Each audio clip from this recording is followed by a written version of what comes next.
Vous avez détruit tous ces milices-là, tous ces missiles-là. Vous les avez détruits. Les missiles sol-air que le Mali avait, vous les avez détruits et tous les jours les gens les ont vus partir à Kolokan et à Koulikoro pour être détruits. Et ces destructions ont été faites aussi, malheureusement, par des experts français, en lieu et place des experts russes. Monsieur le ministre, vous avez parlé de l'armée des terres. Et je vais vous dire au passage que nous avons les chars P-54 qui sont sous les hangars. Ils sont non fonctionnels. Sur 6 pièces de BM-21, c'est-à-dire les ordres de Staline, nous n'avons pas une seule pièce fonctionnelle au niveau de l'armée. Et tout le monde sait la capacité de frappe des BM-21. Je ne viens pas sur là-dessus. Et là aussi, les obus ont été désintégrés par la même procédure, par celui qui était ministre de la Défense et qui se trouve être aujourd'hui le Premier ministre de la République du Mali.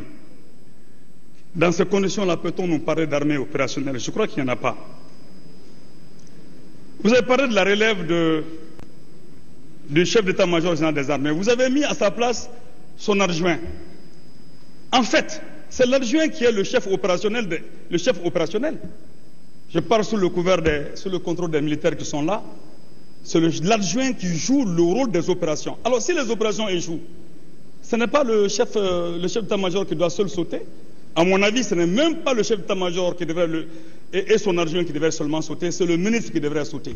Mais comme vous ne pouvez pas, vous-même, vous aurez dû simplement rendre votre démission.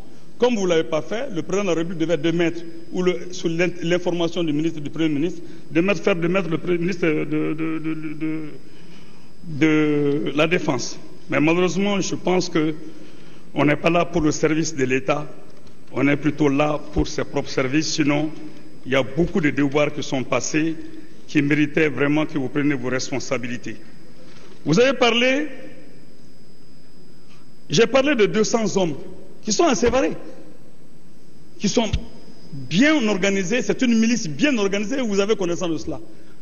Vous ne les touchez pas, vous n'avez pas expliqué comment cela a été construit. Mais je peux vous dire que la prolifération des milices est due à votre incapacité de protéger les citoyens et à la justice, la mauvaise justice rendue dans ces différentes circonscriptions-là. C'est ce qui explique la prolifération des milices. Vous ne pouvez pas en parler, mais je vous dis, votre problème n'est pas de se dire que c'est tous les Maliens, nous sommes tous des Maliens, on est au courant des choses, etc. Non, vous avez été choisi pour nous protéger de cette situation. Vous avez montré que vous n'en étiez pas capable. Pour ce qui concerne les militaires radiés et le commandant en question qui a été radié, je ne vais pas m'étendre là-dessus parce que je vous prends simplement à défaut ce qui explique en réalité ce que vous avez dit, l'exagération que vous avez faite, dite du rôle de Serval en République du Mali. Depuis cette guerre-là, qui a commencé depuis 2011 jusqu'à aujourd'hui, vous n'avez pas tenu de conseil de guerre.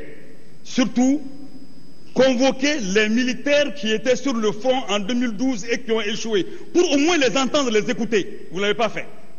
Ça, je le dis, et j'attends la réaction contraire, parce que là, nous pouvons lever des enquêtes sur ces questions-là, si vous voulez bien.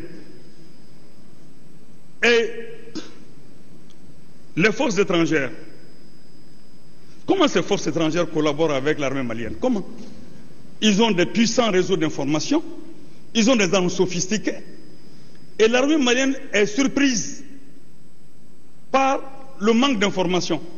Comment vous pouvez expliquer ça? Quelle collaboration existe-t-il entre ces forces-là et l'armée malienne? Je peux dire que cette collaboration elle est nulle. C'est pour cette raison que je ne vois pas vraiment la nécessité de leur présence ici. Et vous avez parlé de G5 Sahel à Bamako. Vous dites qu'ils ont quitté Tombouctou et Mopti, séparés parce qu'il y a eu des attaques malheureuses. Des gens qui ne sont même pas capables de se protéger eux-mêmes et qui quittent Mopti pour venir prendre un siège à Bamako ici. Et vous avez à justifier cela? Non, je vous dis encore une fois, G5 Sahel partout sauf à Bamako. En principe, G5 Sahel, c'est un regroupement d'armées inefficaces.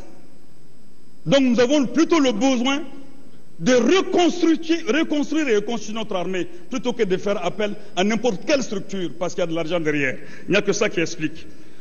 Vous avez parlé de nos jeunes militaires, mais monsieur le ministre, 700 personnes, vous dites qu'on les a radiés et ce sont les sous-officiers, les hommes de rang. Il n'y a pas un seul chef de commandement là-dedans. Il n'y en a pas. C'est 700 qu'on a radiés. Vous savez bien que chaque militaire a droit à 250 cartouches. On leur donne 90. Les unités ne sont jamais, les effectifs ne sont jamais complets. C'est pourquoi vous êtes passé au-dessus des unités. Les effectifs ne sont jamais complets.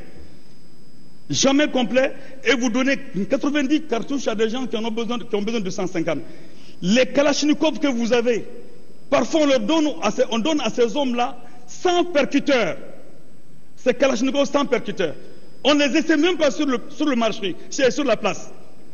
Des gens vont avec des armes et les munitions suivent après. Et quand ils tombent dans des embuscades, ils sont incapables d'agir. Non, monsieur le ministre, je crois qu'il y a un problème. Il y a un problème et je vais m'arrêter là pour vous permettre de répondre à ces deux questions sur Ouagassogou et puis sur la base militaire française ou malienne, je ne sais pas, qu'on est en train de construire, qu'on serait en train de construire à Gossi, puisque je n'ai pas de formation précise là-dessus. Je reviendrai.